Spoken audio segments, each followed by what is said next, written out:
Hey guys, what's going on? Welcome to the show. This is Sports with Strawberry Ice. I'm your host, Iceman Jeff Trennepohl.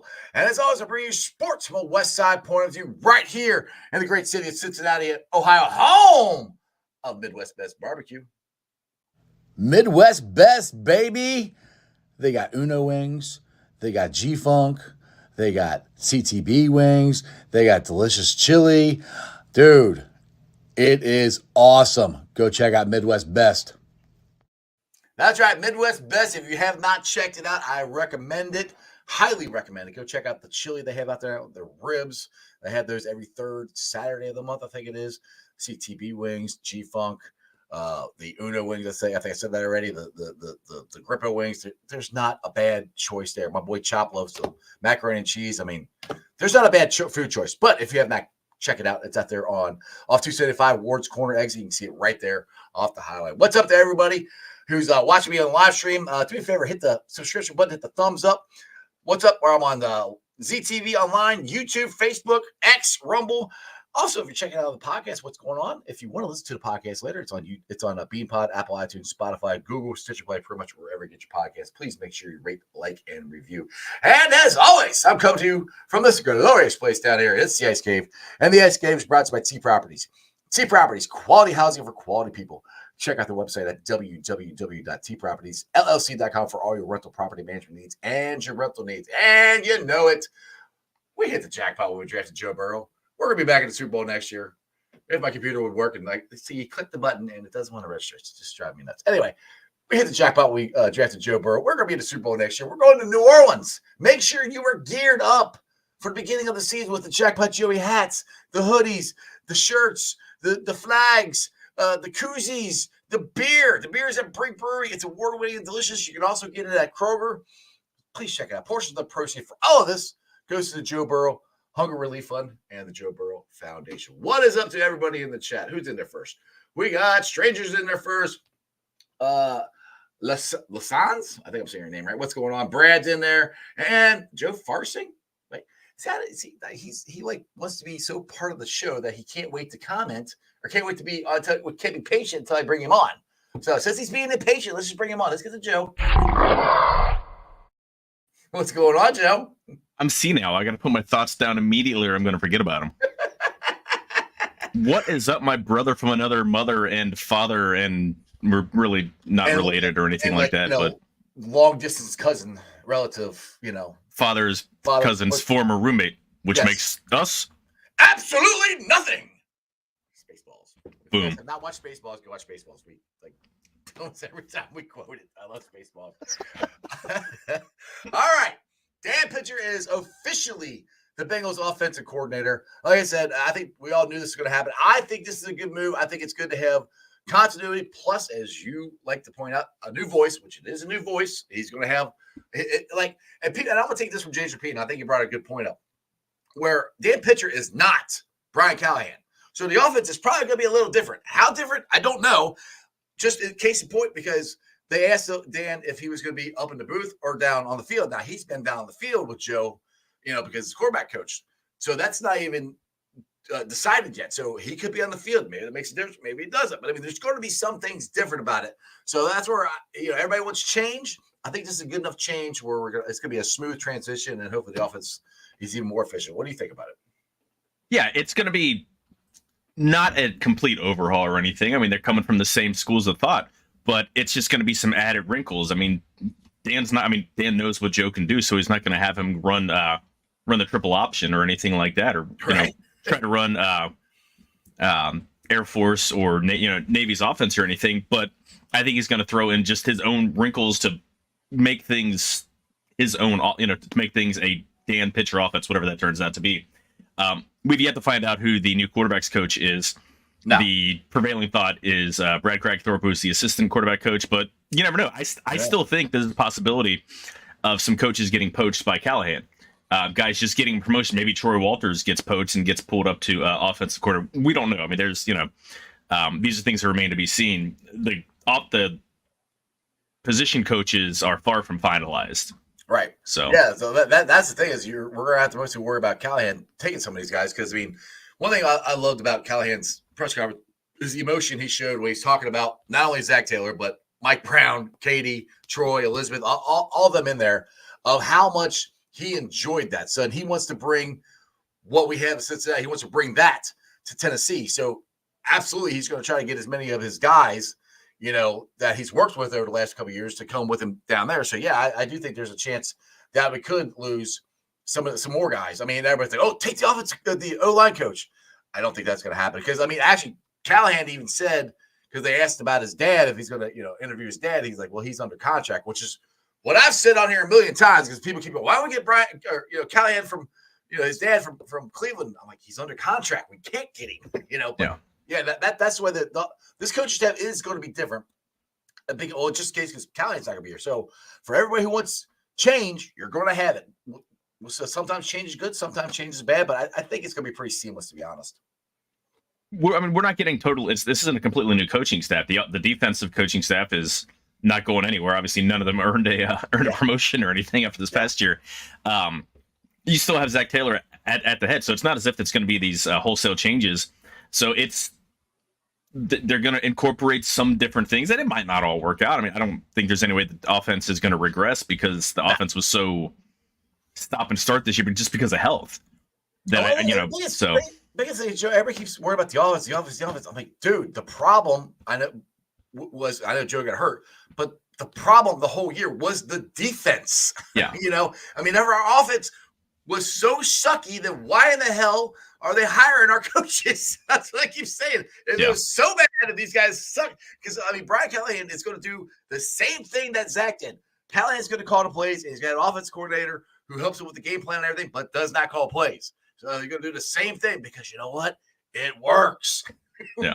You want to believe it or not. The biggest problem this year of on the field, if everybody was healthy, is the defense. That's the thing I think we got to fix is everybody's talking offense. We got to get more consistent. Like, if Joe stays healthy, we're in the playoffs. I mean, I have no problem guaranteeing you that we'd have won the last, 2 more games to get in or whatever.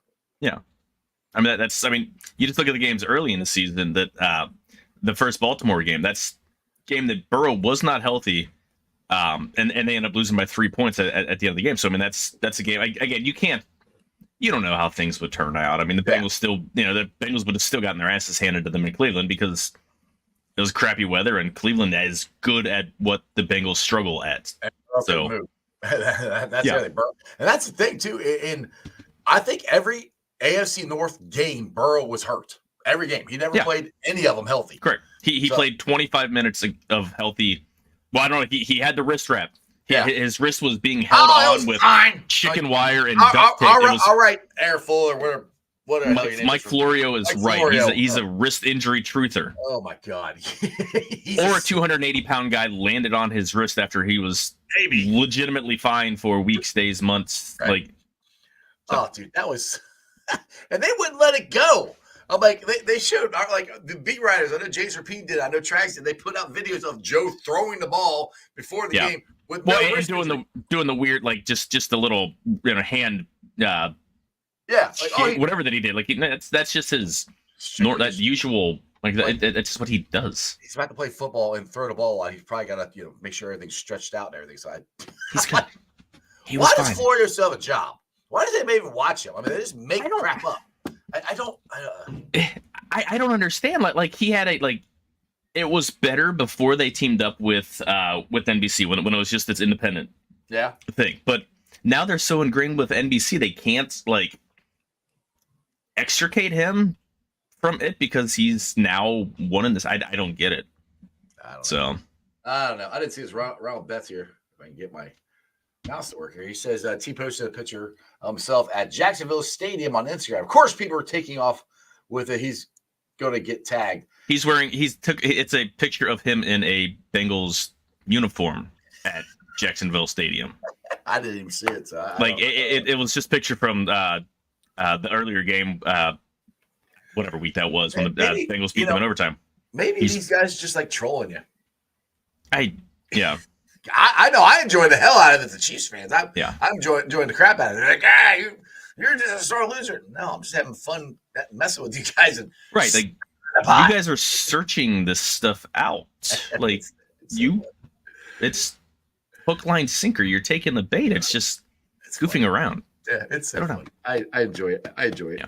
But back to who might be the quarterback coach. They said it could be Brad Craigthorpe, who's the assistant quarterback coach. But one thing Zach did say is that won't be addressed until probably next week.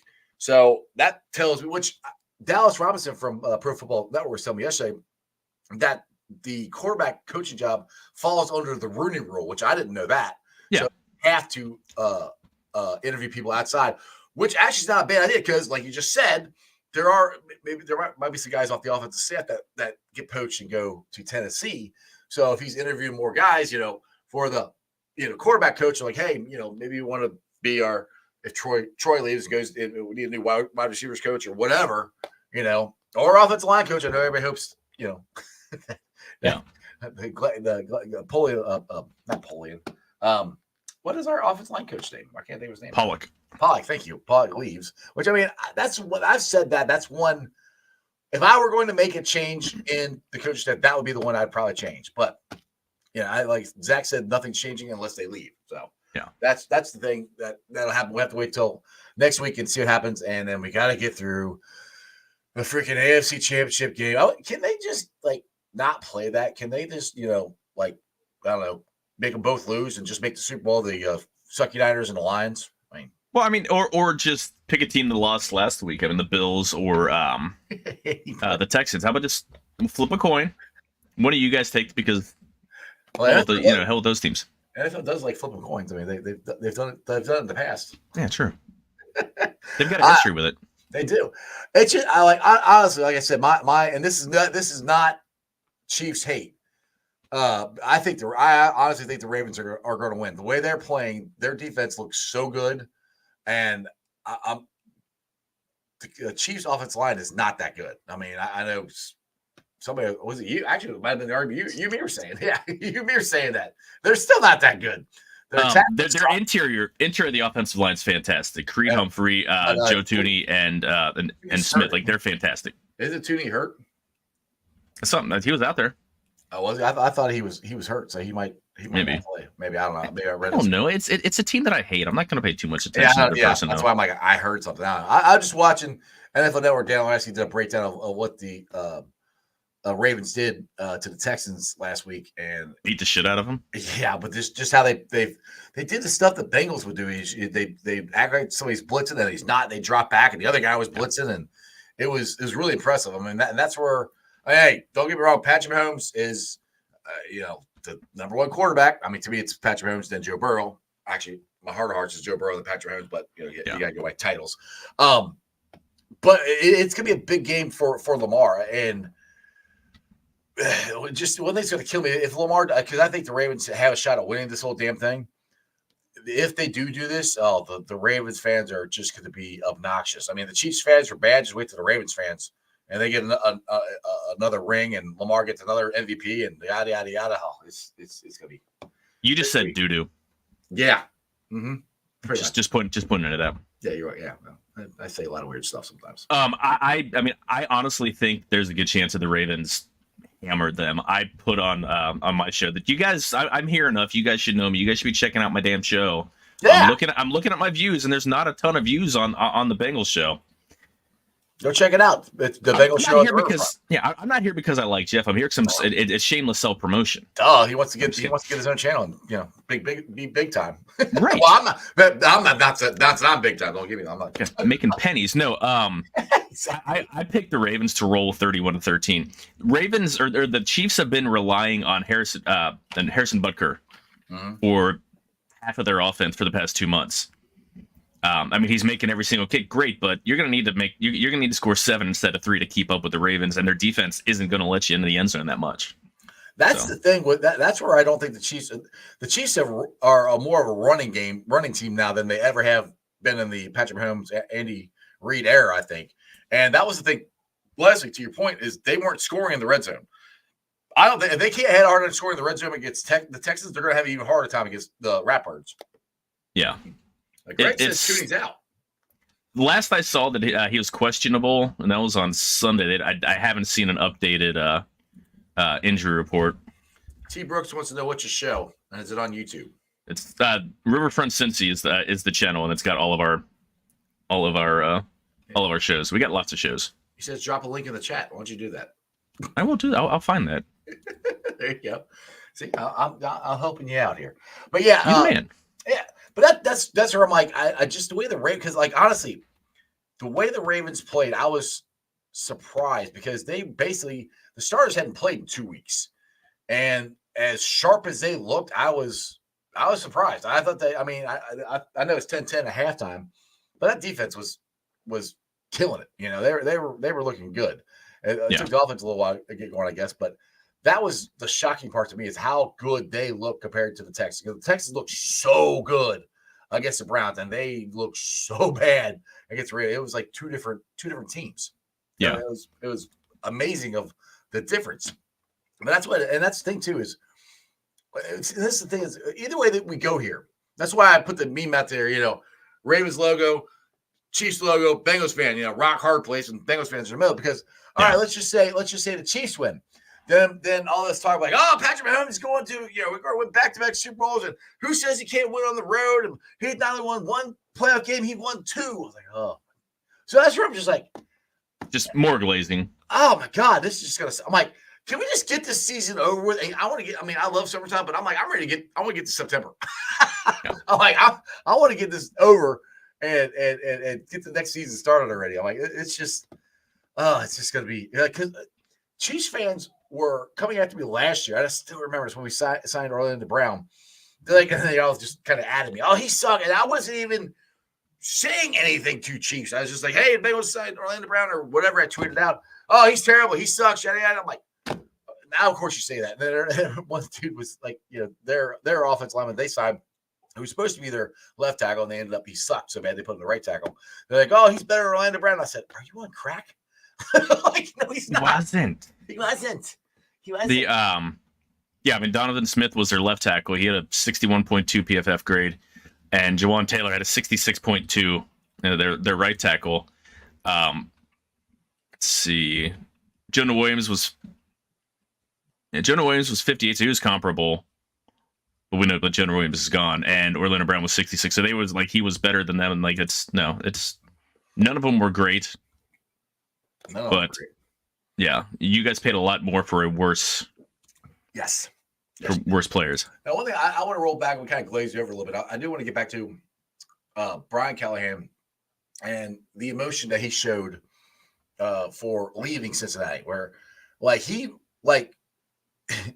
wasn't leaving unless it was for a head coaching job, which I mean he's offensive player. But I mean the thing is I grew up a Bengals fan. Through the 90s, we were stunk. Through the Marvin Lewis era, where Carson Palmer quit on us. I love Chad Johnson. He's back in our graces, but he quit on us for a year. We had so many guys who quit on us, and it was a toxic environment. This owner doesn't want to pay any money. This stinks. And to hear not only Orlando Brown wanted to come here, Brian Callahan really didn't want to leave, but he really his dream is to become a head coach, so he had to leave. I mean, just to hear the legit emotion, and he's talking about Mike Brown. I mean, that's the thing to me is like people are talking nice about Mike Brown, which I mean forever. He's like, oh, he doesn't connect to the players. He's a cheap guy. Well, you don't hear that stuff anymore. He's a very down there guy. Katie's awesome. Elizabeth's awesome. Duke's awesome. And it's like that is I call it the Zach Taylor effect. I think that's one of the biggest things that he's brought to this team is just changing the whole, and I keep saying culture, but he has changed the whole culture from top to bottom. Yeah, and that's part of it is Zach is the Taylor, the culture that Zach Taylor has implemented and has kind of just become the Bengals way.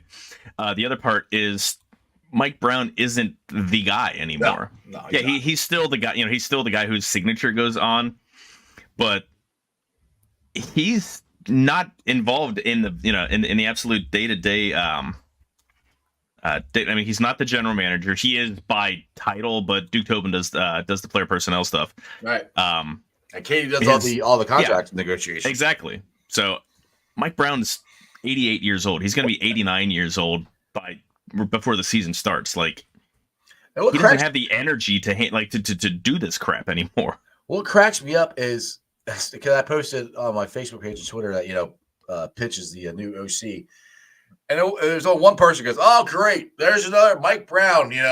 He's paying."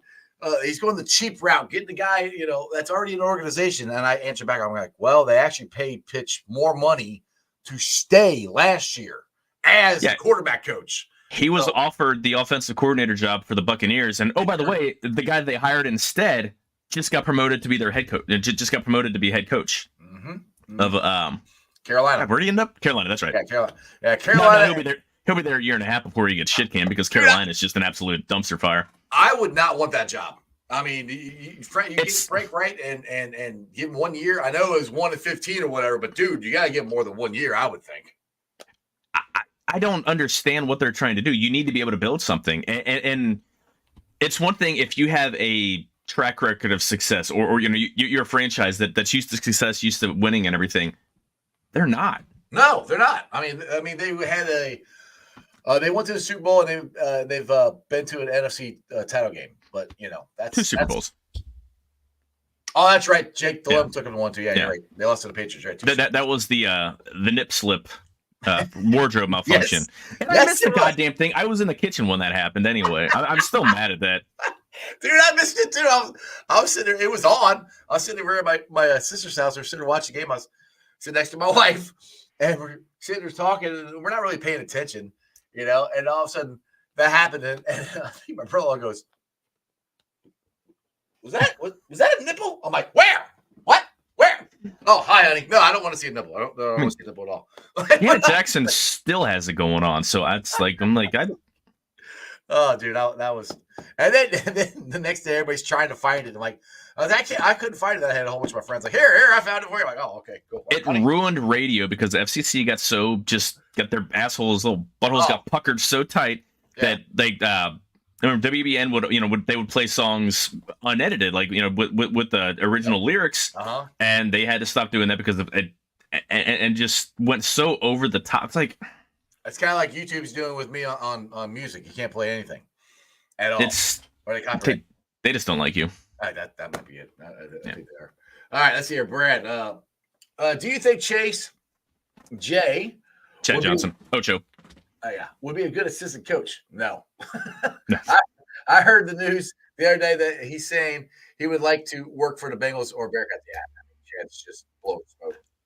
I have no problem with him working with players in the offseason, in routines, but you don't want this guy involved with anyone's training table, or it's going to be McDonald's and what was it, Mountain Dew? What is he? Everything you're not supposed to. And just junk food. And I don't know how he does that he still looks like that in his. I mean, how old is he? 46, 47? I mean, he's somewhere between our ages. Yeah, he's young. Which is a wide gap. Your age and my age. There's a huge age difference there. So it's somewhere in there. Couple generations. Hey, respect your elders, there, Sonny. 1978. So he's 40. He'll be 46. Actually, just turned 46 a couple weeks ago. Are you guys talking about Greg and Yoshi's video? What Greg? Wait, we took his shirt off? Is that what you're talking about, Crip? Because Greg took his shirt off at the last home game when Yoshi got a touchdown or something. I guess that's what he's talking about. I don't know. That was sexy time for Big Savage. Big Savage Greg. What the hell were we talking about? That got me totally off there. Oh yeah, Chad Johnson. Carolina Panthers. Yeah. Well, yeah, Carolina Panthers. That's the job that I would not take. Oh, another, I was just saying, the NFL our coach knows is Raheem Morris is going to be. It's reported going to be Atlanta. Yeah, Atlanta. And then we know Harbaugh is going to the Chargers. Bill Belichick's still out there. I mean, I'm honestly shocked. I mean, I think at the most he's got 3 years left. He wants to get that all-time winning record. And maybe that's what's shying people away, but Seattle? Bill Belichick. Yeah, Seattle, would they want to go with another septuagenarian? I don't think that's the only other spot that I think makes sense. I don't think they do, because that's the reason they got rid of Pete Carroll. I think Vrabel is going to go to Seattle. That's my prediction. It makes more sense than anything else, but I thought all along that it would make more sense for Bill Belichick just to retire. Hang him up. Yeah, go go fish or whatever the hell he does to relax. Go do that, man. Yeah, and he might. Well, the thing is too, there's another thought to this is if he sits out a year, let's just say Buffalo fails again to win the Super Bowl, Dallas fails again to win the Super Bowl, Philly fails again to win the Super Bowl. Those guys could be gone, and there goes Bill Belichick in a white shiny horse. All right, hey, you got the team, everything. You guys do what I say, and we'll just go the Patriot way, we'll make it the Eagle way, or we'll make it, whatever. Right. And he can come in and try to win him a Super Bowl. That I could see. Yeah. I mean, I never got the whole Belichick to Atlanta because the biggest problem he had in New England is he never could replace Tom Brady. Couldn't get a quarterback. And Atlanta, and I love Desmond Ridder. I really thought he was going to be a good quarterback. Yeah, I thought he was going to be a good quarterback, but he has not been it. So they don't have a quarterback. They got everything else, but they don't have a quarterback. That's the most important thing. If you don't got that quarterback, it doesn't matter what you have. The rest of the stuff is. So that's where I was always kind of surprised. Now they even interviewed Belichick twice, and they went with Raheem Morris, who has been fired once already and was an interim head coach for somebody. Which I mean, there's nothing against Raheem. I think he's a good coach. I'm just surprised that Belichick is still sitting out there. I'm surprised he's sitting out there. I'm surprised Vrabel is still sitting out there because three guys I thought were going to be the biggest ones to get was going to be Harbaugh, Vrabel, and Belichick, and only one of the three has been hired so far. Yeah. I mean, we'll see what happens. I think Vrabel, I don't know. He's a good head coach. I think that Tennessee just kind of turned into a shit show. I don't know if maybe he doesn't want any of the jobs that are out there. I don't know. I mean, Seattle's not a bad job. I mean, San Francisco's good, and they're set up to be good for a little while. But the Rams are aging, and the Cardinals are a bit of a clusterfuck. So I don't know. Like that's a winnable division, and the AFC or the NFC is a hell of a lot more of a winnable conference than the AFC. So yeah, that's the thing. And one thing that they brought this up on ESPN this morning is the NFC West, the best division for coaches. And I'm sitting there going, AFC North, we got two guys that have won Super Bowls. We got another guy who's been there to a Super Bowl and AFC Championship game. And then we got Stefanski. But, I mean, yeah, I guess as far as named coaches, AFC West is pretty good. I mean, you got Andy Reid as 1, 2. You got you just said his name for Denver. Who's coaching Sean Payton. Sean Payton, who's won 1. Now you got Harbaugh out there who's been to a Super Bowl. You got Pierce, who's with the Raiders. I don't know what he's gonna do. But I mean, I don't like know. I like it too. I like Pierce. I still think the best division all around and coaching, quarterback wise, everything is the AFC North. And I don't think anybody can touch that. I mean, your coaching is only as good as the players. Yeah, you're only as good as the team. And what conference or what division has the best teams? AFC North. So I mean, look what Sean Payton did with Denver this year. Nothing. Yeah, exactly. You could have Vince Lombardi, Newt Rockne, Ara Parseghian, name off all these legendary coaches. They're not winning shit with a shit roster. Right. So exactly. Again, Bill Belichick has a sub 500 record without Tom Brady. Not that he didn't play a large role in that team. But you got to have a quarterback. Right. I mean, especially in modern NFL in football post 2005, 2010, you need a top-notch quarterback or a quarterback playing at a top-notch level to make the Super Bowl. Yeah, exactly. I mean, another thing that people are gushing about on ESPN radio this morning is Harbaugh is going to make Herbert, that much better of a quarterback. And I'm like, okay, if Herbert is that good, which I'm not saying he's not good. I don't think he's on the upper echelon. I think he's a good quarterback. If he's so good, then why couldn't he ever come getting his team to the playoffs? Well, he got there once. I think they got there last year, didn't they? Got there one they made time. Last year and then just choked massively. I'm saying I hate the word choke, but they did blew a game. They were up big against the Jaguars and then came back. I'm sorry, that division sucks. Other than the Chiefs. I mean, you had the Rams a couple years ago, but they the last couple years it's just been the Chiefs and everybody else. So I mean, they couldn't get in there. So I'm like, is Harbaugh going to make? He probably could, but is he going to boost him to be that much, up here to the top tier? What did he do in San Francisco? I mean, I don't know. It's Colin Kaepernick. I'm trying to think like he drafted Colin Kaepernick and he played well for a couple seasons, but then he got replaced as a starter. Yeah. So like, where's the proof that he can elevate? Before that. Yeah, I was going to say, where can he elevate? Like, where can he prove that he can elevate? That he can elevate quarterback play, because that's what you need. You need you have a guy that's still just more tools or talent over any sort of results in Herbert, and you need that guy to elevate that. So I don't, unless he's going to bring in some quarterback gurus, bring in Jordan Palmer to be the quarterback coach or something like that. I got that name a lot for quarterback coach. Yeah, that would be a great quarterback coach. I think he's probably making more money just doing his private schools and everything. Yeah, I don't think, and he's got more fame. I mean, honestly, everybody knows who he is. If you like, has anybody ever heard of Brad Craigthorpe, the Bengals potential quarterback coach? I mean, he's assistant quarterback. I mean, no one's really heard of Pitch until. I mean, unless you're like a diehard Bengals fan, he's not a big name outside of Cincinnati. I mean, everybody. If you're a football fan, you know who Palmer is with his quarterback stuff, because he always works with the top guys coming out. So yeah, that's another thing. Brad here's got a question here. I don't know. I could see this. He said, "Do you think the rumor of Andy Reid going to hang it up after this year is over?" I don't know. If they win it, I think there's a good chance. But this dude's a lifer, man. He loves this stuff. He's not hanging it up. He's going to go out the same way Mama Cass did, choking on a ham sandwich. That's an old school deep dive for those that are under the age of 60. Yeah. I mean, I shouldn't get that right. reference. Wait. You're one calling me old, and you know that joke. See, who's the old one now? What decade were you born in? The 70s. Hush. Yeah, not me. Oh, yeah, you missed it by a couple months. You're born in 8 months. That's not even 7.5 months. That's not even a full year. That's whatever. I was made in the 70s, born in the 80s. I was made in the 70s, born in the Listen, 70s. Damn good turkey on Thanksgiving 1979. Must have been. Grisly thought.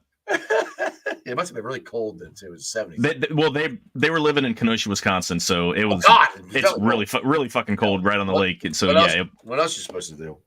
Right. How did we get on this topic? I'm really good at derailing the train. I need to go work for Amtrak. Choo-choo! Exactly. All right, I want to bring up something real quick before we get to the rankings here. And you kind of talked about it, and I tweeted it out. Joey Votto, if he does retire, which I still don't know if he's going to retire or not, is he the next Red number that should be retired? And I've had people tweet at me like yes, but Tom Browning should be in there. Jose Rios should be in there. Ken Griffey Jr. should be in there. And I've kind of Eric Davis, and I'm kind of like, if you look at the elite numbers, then he has to be elite. You know, the last time he retired was Barry Larkin. He's a Hall of Famer. Like everybody on that wall is in the Hall of Fame, except for Dave Concepcion, which he should be in the Hall of Fame. Ted Klaczewski. I like Ted Klaczewski. Yeah, forgot about him. Oh, and the very first one, forgot number one. Most of them, all right. Right, but he was a manager, so yeah, most of them are in the Hall of Fame. I don't see anybody else, even from Votto's era, because I think Votto is the Barry Larkin of his era. I mean, he was always there. He was always good. Say what you want about you think he's good or not. I think Joey Votto is one of the best hitters in Reds history. Absolutely. I definitely think if he retires, they should have a day for him and retire his number. Yeah, and the last number is retired. Yeah, Barry Larkin. David Concepcion is the only one that is retired that is he was a bigger impact than he was a player, but he wasn't a good hitter for most of his career. Yeah, but no shortstops were then. Barry Larkin, it was rare. It was rare. They changed it. That's Ozzie Smith couldn't hit, and he's in there. Ozzie Smith is the greatest defensive. True. I mean, it's Concepcion was number 2 during that time, but yeah, you have to be an absolute icon, and Ken Griffey Jr. MLB icon, Seattle Mariner icon, pretty good Cincinnati Red.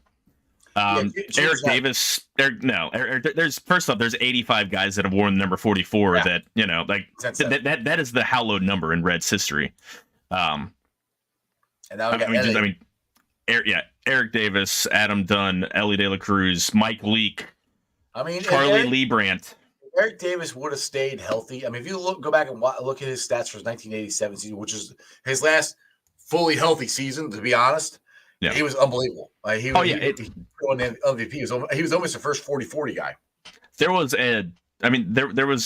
was like 180 game stretch or 100. If you chop it, it's taken over parts of 86 to 87 season. He hit 50 home runs and stole 100 bases over 13 calendar months. That's ridiculous. Acuna going 40-70 was crazy last year. Add another month and then add 10 home runs and another 30 steals. That's Eric Davis was that dude. He was most likely on a Hall of Fame trajectory if he hadn't gotten all the injuries. And then he had cancer and came back from that. And he's probably the most iconic 44, I guess. Yeah. But since Eric Davis, there's always been, or not always, there's Frank Viola and John Roper also wore number 44, so it's not like everyone that wore number 44 was an icon. But talk about the Wayback Machine. I forgot Frank Viola had a red uniform on. I've got the Reds uniform numbers up, so let's see. It was Eric Davis, John Roper, Frank Viola, Eric Davis back when he came back, Pat Watkins, Scott Winchester, Mike Cameron for that one really, really awesome year, Brian Hunter, and then Adam Dunn for a decade, or for 7-8 years, Mike Leake. And now we got Ellie. Yeah, and Ellie. The fours. The fours, baby. Is the baseball season yet? I'm gonna get this football season over. Sorry. Valentine's Day pitchers and catchers report. Woo! Love is in the air. Can you feel the love tonight? I know, Corey. I know. I'm a good singer. I know. Who sang that song? The guy After I'm Gone. Yeah, leave it that way. All right, so let's get to this thing here. We discussed that we're going to rank the positions for the Bengals compared to everybody else. Rankings of where we're good at that position. We need improvement. We're not going to go through every single one of them, but we can go through a lot of them here. You guys can comment in the chat. Obviously, quarterback, we're good. Wide receivers, we'll probably need it. We're still one of the top. I do think if we don't have Tyler Boyd, they need to add one. And I was talking to Bucky Brooks from Moving to Change did his mock draft, and he had us drafting the kid from LSU. And at first, when I was listening, I'm like, really? And then I was talking to Dallas Robinson yesterday. I'm like, really don't need a wide receiver. He goes, if you don't sign Tyler Boyd, and if he's gone after this year, he goes, it might be a good idea to go to draft one in the first round. That kid from LSU is pretty good. Yeah. And I got to thinking, I'm like, okay, yeah. So that's a position that could be addressed this offseason. I know we got USC, we got Chuck Sizzle, but you got to be prepared for the possibility, and hopefully not, but most likely possibility of this being T. Higgins last year here with the Bengals. I would prefer to go defensive line, interior is what I prefer, but I think that's what we got to do big in the draft. What's your thoughts on just the wide receiver room in general? I actually have the wide receiver as a pretty high priority need. Okay. So I'm kind of talking myself into it. The more I start talking about it, yeah. So our episode that dropped this morning, we ranked the positional needs from 15th. That grouped together 15 positions to number 1, and I have wide receiver as the 5th most important position that they need to improve because they don't have a slot receiver. Charlie Jones showed nothing to prove that he's a starting slot receiver. Tyler Boyd, I saw some talk that they might, because they're trying to run it back one last year into this window, that they might try to bring Tyler Boyd back. I think that's a mistake. He has gotten old, slow, and yes, some of the drops, you don't expect him to make those drops, but if all you have are your hands and you're making crucial drops, what do you have? He's slow. He's struggling to get open against man. They're a slow, their offense is slow. With Joe Mixon, T. Higgins, and Tyler Boyd, those are guys that none of those are guys that are breaking, top end speed. They need somebody, especially in the slot. They need somebody fast. I like Shakir, the slot receiver that they have up in Buffalo. I like that kid a lot. Yeah. But I had again, and you're going to need somebody to replace T. Higgins. Are you going to wait until next offseason to draft a rookie to throw in as a starter? I mean, I prefer they did that with Chase. Yeah, but that's Chase. right. That was a different. I don't want to say. I mean, he was looked at as a generational wide receiver type. Now this is a deep, especially very top heavy wide receiver draft. But I don't want him in the first round. Yeah, that's what I'm saying. It's a very deep draft. That's another point that Dallas brought up to me. I'm like, all right, you might be talking me into it because you might not have. I don't know. I have no idea what the projection is for the draft next year. But right now it's a deep draft, and we already. Yeah. Like I said, we already blew it and didn't get a tight end last year on a very deep draft. Like maybe we shouldn't blow it again, and actually maybe we should get a wide receiver. Now, I preface that because for me, the pressing, I'll tell you what my number one need as far as the position go is offensive line, right tackle. That's that we got to figure that out. That's the most important thing. Either you figure out if you're going to sign Jonah or you're got somebody else you're signing, or you're going to take a chance and draft somebody. I don't think they're going to take it. They could draft somebody that falls, but I think they will sign somebody. If not Jonah, sign somebody in free agency. What do you got? I think that they're going to. We talked about it when I was on with you and Dan Horde last week. I think they're going to draft a right tackle in the first round. I have tackle as my second highest need, but I do think they're going to bring someone in. And I said maybe like George Fant. Somebody who's just on a short term, somebody you can plug in for half the year if need be, and also is a reasonably decent backup. Yeah, because I'm not comfortable with. I'm fine with drafting one, but I'm not comfortable going. All right, rookie, you're in a right tackle. You're going to protect Joe Burrow. If he wins the spot, go ahead. But I mean, because this year, because quarterbacks is going to be a bunch of quarterbacks. I'm not a fan of the quarterback class, but they're going to go high. I like Jaden Daniel, but he's going to be the third quarterback off the board. It's going to be a lot of wide receivers. There's going to be a bunch. There's going to be a bunch of wide receivers. Brock Bowers. Bengals are going to have a lot of offensive tackles available, like top, maybe not, obviously not the top two wide receivers on the board, but they're going to have. I mean, the kid from Notre Dame is going to be gone. I can't think of his name. Alt. Yeah, Alt. He's the top one. I think he'll be gone. I'd be shocked if he'd all the way down to 18. I'd be shocked if Bowers makes it to 18. I don't. So he's not going to make it to 18.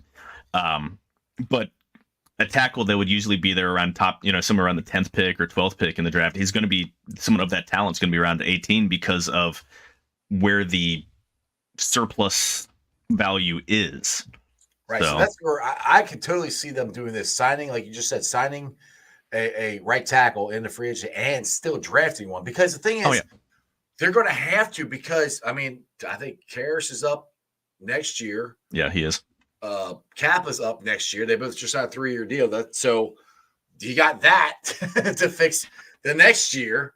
So I'm like, that's where I'm like, honestly, that's where I'm like, I wish they just signed Jonas here, the same 5 guys for one freaking time. Yeah. But I don't think it's going to happen. I hope it does, but I don't think it's going to happen. So what's your? We'll go to this. To me, like I said, my number one is offensive line. What's your number one? Defensive interior. Yeah, that's if we had the right tackle situation figured out, I would be doing the same thing. But we got to protect 9. But go ahead. The only reason that I say that is because you need 2 guys. You need your 3 technique and your nose tackle. Mm-hmm. BJ Hill is a great rotational player. He's not. If you get someone that even in a timeshare with him, so there's splitting snaps. Cool, but they don't have a defensive tackle, or they don't have a nose tackle. DJ Reader is hurt and a free agent. I would love for them to bring him back, but you don't know what you're going to be getting from him. Josh Tupou when he's going to be ready. That's the thing. Exactly. Josh Tupou is a free agent and just the guy. Jay Tufele, just the guy. Yeah. The guys that are there are just guys. Like they're not legitimate. Zach Carter's not. He's just a guy. None of them are guys. He's the 3 technique anyway. Like they need a nose tackle. They need a 340-pound fire plug to stick there. Hold up against the run. I've said this a million times on here. We've never replaced Larry Ogunjobi. That's where BJ Hill is more effective when he's not getting so many snaps. That's why my number one move in free agent. I don't know what the Ravens are going to do, but Justin Matabuke. He is obviously they've got different fronts and everything, but his size and everything. He had 13 sacks from the interior. Have him as your starting 3 technique and have BJ fill in, or have those two coming in as a NASCAR package. Yeah. Like you do that like for your big spending. And they had Spot Track had him at, I think, like 15 million, not even a big contract, which is really surprising. 16 million. I'm looking at it right now. I think he's probably going to get more than that, but I would absolutely drop 16 million to get Justin Matabuka, and I boom right there. Like that lessens the need for edge rusher because you're getting pushed up the middle. So right, exactly. And dude, if you can push up the middle, that's how many more sacks you think Trey Henderson's going to get? Exactly. I mean, and that's what we kind of had. I mean, DJ, BJ, and Leo, they weren't pass rushers, but they pushed up enough and took our 2 guys enough times to free up the guys from the outside. Well, and not even that. It's Trey Hendrickson gets pressure from the edge. Sam Hubbard gets whatever. He holds up. But how many times you see Mahomes slip to the middle, or someone being able to escape to the other side? If you have push from the middle while Trey Hendrickson's still getting pressure from the outside, they've got nowhere to go.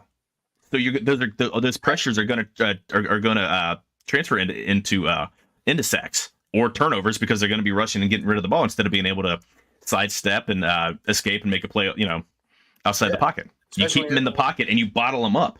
That's build it from the inside out. Like again, there's no Geno Adkins out there. I would awesome. Love to have prime Geno Adkins back, but like. Yeah, I think you get that dude, and then again that lessens your need for edge rush. A stranger here's got one. It goes regardless of re-signing Reader, I want to draft Sweat. What pick do you think it takes? I'd trade up round 2 for him. I don't draft Sweat. I pour Sweat, so I don't know. I get it for free. I get a lot for free. To be honest, I don't know who that is. So this is why tomorrow Draft Day will be on, and we could ask him. I have to look at it. He says Dalton says Sweat is from Texas. Tavondre Sweat. There you go. We're talking draft, but I haven't. Like I said, I haven't done. I'm starting to do a little bit. They've got him. I'm looking at PFF's big board. They have him at 66, which means he's there in the second round for when the Bengals pick. He's a nose tackle, or what is he? He's a tackle, defensive tackle. Yeah. Hey, I'd take. Like I said, he's 300. I mean, he's your nose. I mean, he is your nose tackle. He's 360 pounds. He's a big boy. I would not be surprised if you go right tackle, first round, defensive tackle, second round. That would not shock me one bit at all. Yeah, guy I've been hearing about in the second round. Again, we're getting way ahead of ourselves here because free agency comes before draft. Yeah. But Ladd McConkey out of Georgia, wide receiver. That I don't know enough about his game to know. Like looking at his size, he looks more like he might be more of a slot guy. But again, we're getting ahead of ourselves talking draft. But Pork Chop's got one here too. See, Pork Chop's been hanging out with Dale, so he knows this stuff now. J-Ron Newton could be available at 18, and he will immediately impact the game. Dude is a road grader. Can you look that up there, Joe? Yeah, he's more of a 3 technique, 6'2", 295 out of Illinois. So Ted Karras would be cool with that. PFF has him at number 10 on their big board for whatever that's worth. I mean, that's but he had a 84.9 overall grade this year, and 22 to 91.5 pass rush grade. So overall grade. But see, that's where I'd go. If you just sign Jonah, then you can draft a whole bunch of defense guys and maybe a right tackle or guard in the 5th or 6th round. Just resign Jonah. Make it a lot easier. Jonah wants left tackle money. Right tackles got paid, but left tackles make more money. I don't know about that. We'll see. I said he wants it. I didn't say he's going to get him. Well, he's going to get paid because the dude proves he played left tackle and right tackle. He's going to get paid. That's what I'm saying. Yeah. Pay him before he leaves. Yeah. I don't know. We'll see. All right. So where are you at on running backs? That's another one for me that I don't know if Mixon's coming back or not. I think you're more of that. You think they're going to cut him. I want them to cut. And again, I think he still can be a useful back in the league.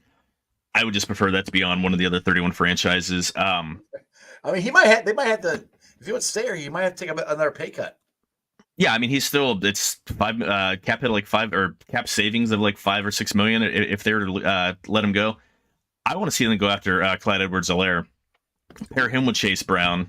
There you go. Again, like he fell out of favor, but he still has skills. He still has ability. I don't know how he is in terms of pass blocking or anything like that. That's the thing too. It's like that's the key thing that to me it was last year too. Is we got to get a running back who can pass block. Chase Brown, I guess did okay. I know he was in there. Mixon got a little better, but nobody was great. That's why Drew Sample was in there as your H-back sometimes to pass block. And I'm okay with that too. I want to see him. I'd love to see him use more 2 tight end sets and throw out of 2 tight end sets. But you need more tight ends that can catch the ball. That's why bring Tanner back. Tanner's coming back. I mean, he's exclusive rights for agent. He's not going anywhere. Actually, no. According to Dallas Robinson, he's not. He is. He said he played if he played over 6 games. Just told us yesterday on the show. If you play over 6 games, then you're not exclusive rights free agent. Or maybe he's a restricted free agent. I'll be restricted. Maybe I'll check it out. I've got spot right. I have. There's a reason I have all this stuff pretty quick and timely for you because I have like 20 tabs open on my screen to spot rack and PFF and everything. So see, this is the reason I'm bringing you on the show. You do all the work. I just sit here and look pretty. Yeah, somebody's got to. I mean, keep working at that. Let me see how that turns out for you. Free agent 2024. They have him listed as a restricted free agent. He's not exclusive rates. He's restricted, but Bengals still, they have. I forget what the comp is if a team signs a restricted free agent away when there's Chopper says we'll take care of right tackle free agency. Defense was next to last. We're going D tackle, but I'm not against that kid from LSU, which is Brian Thomas Jr. Neighbors will be gone to top 10. Thomas is 6'4", runs 440. I don't disagree. I don't disagree with any of that. I mean, that's where I think we're going to do. I think they're going to get a right tackle in free agency because I personally do not want to draft a rookie and put him in there and tell him to go protect Joe. So, but they've had crappy rookies protect Joe before, and right. I don't want it anymore. I'm saying you want the best guys, but if you look at the defensive interior guys that are in free agency, there are a ton. Like there is a shitload of impact players on the defensive line that are available in free agency. So I think that's I don't say easier is the wrong word, but you're getting a known quantity from somebody from a free agent. I mean, you might overpay more. Obviously overpay than if you draft and develop your own, but. It's. Are you trusting? Teams aren't letting good tackles hit the free agent market.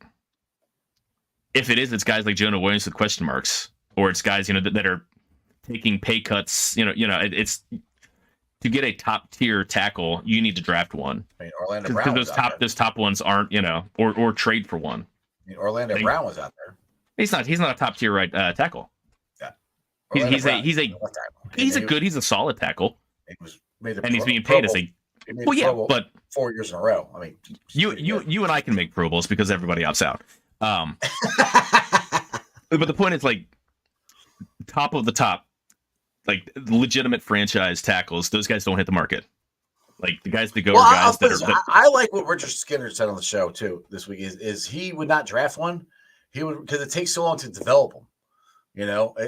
From everybody I've talked to, it takes a good 3 years to really. It can and offensive lineman. So that's where like if you can get one that they, and the thing is, if you get one in free agency and he's already there, you don't have to worry about it as much. I mean, now I would not go out there and put Cody Ford at right tackle.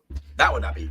I don't see a legitimate starting right tackle out there outside of Jonah Williams. You can get Tyron Smith, who's 33 years old, Dwayne Brown, who's 38. You got Trenton, maybe Jermaine. I can't even try to pronounce his name. Illuminor, I can't pronounce his name. Yeah, Jermaine Illuminore. He's Raiders. From Raiders. We were talking about him last year. Yeah. Who am I? I'm spacing out on. It's an offensive lineman. New England has another offensive lineman that's I'm totally spacing. Oh, I know exactly. Yep.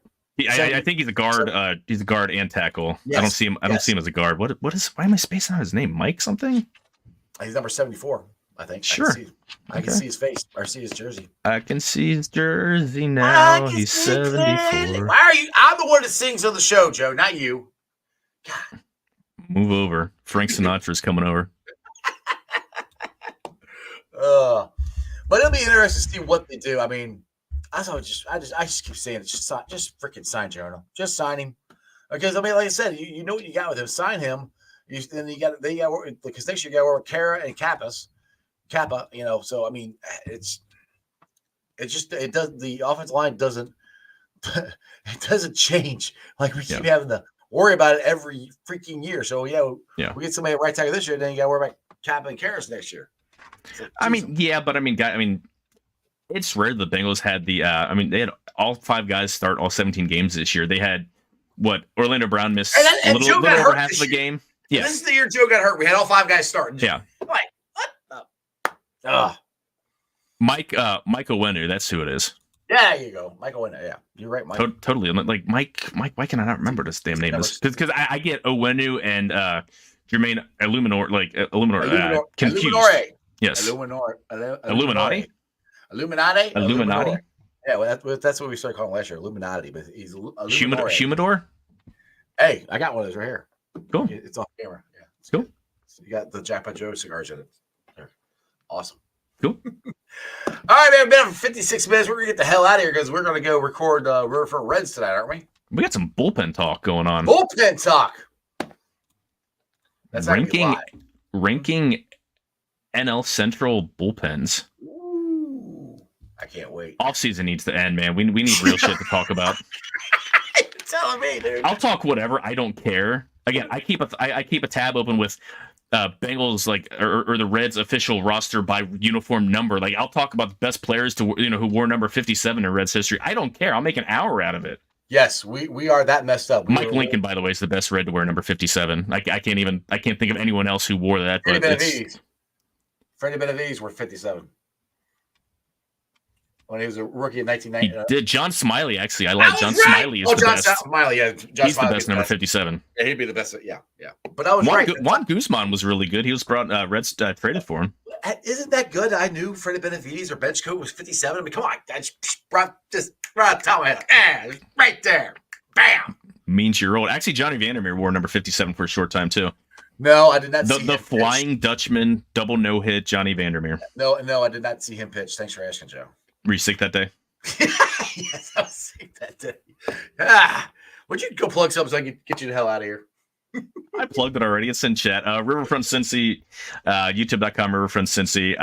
Again, we've got awesome college basketball coverage. I amuse myself talking Bengals football. You guys might not find it entertaining or anything else, but I have fun. Then we got Late Night Reds with Tim and Ben. We got the Riverfront Reds show with Nate and us jackasses here in about an hour. Yeah. So, but that'll be, that'll be in your feeds Friday morning. So check us out. Check it out. It's going to be fun. All right, dude. I'll see you in about 20 minutes. Sounds good. I'm going to go eat some pad thai. All right. Have fun. All right, guys. Who enjoyed that as much as I did. It's going to be hard for this. I'm not looking. I love football, but I'm not looking forward to this AFC Championship game at all. At all. I'm like, I want them both to lose. And then I go Lions. I hope the freaking Lions win. That would just make it so much more fun. At least give me somebody to root for. That would be great. Anyway, thanks for watching. If you guys are watching on ZTV, YouTube, Facebook, Twitter X, do me a favor, hit the thumbs up, hit the subscription button. I'd appreciate it. I got 2,496 subscribers on YouTube, Facebook 3,460, X 3,958. Facebook and Twitter, it's a race to see who gets to 4,000. Like I said, hit the thumbs up, hit the subscribe. Share the show out. It helps me out. That's the only way I get this stuff out here. You can also follow me on all that stuff. Follow me on Instagram, Threads, TikTok, and podcast, which is beyond Beanpod, Apple, iTunes, Spotify, Google, Stitcher Play, pretty much wherever you get your podcast.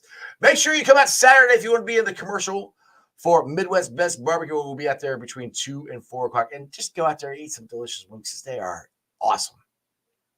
Midwest Best, baby. They got Uno wings. They got G-Funk. They got CTB wings. They got delicious chili. Dude, it is awesome. Go check out Midwest Best. So shout out to Tim and Nicole. They're awesome. Like I said, we're going to shoot the commercial out there. The chili is delicious. The ribs are delicious. Chop is in the chat. He loves the macaroni and cheese. They're awesome. They have been a supporter, just became a supporter of my show. They've been supporting Bengals and Brews, Ace and Zim, Rally Around the Natty. They're awesome people. So I appreciate all the support they give us. Tomorrow, like I said, we're going to have Draft Day on. Dale Altman, my seat neighbor. Well, I'm actually going to say former seat neighbor because I'm moving seats this year. But anyway, he's going to be on for Bengals Brews. Bring your draft stuff because he knows what the hell he's talking about. This is the dude that I like talking to try to figure out what the Bengals might do, who's high up, who's good at what position, all this stuff. It's like if you geek out on the stuff like I do, check it out tomorrow. We'll be live at 5:30 with Dale. Other than that, throw it up, people. That's your sports, baby. See ya!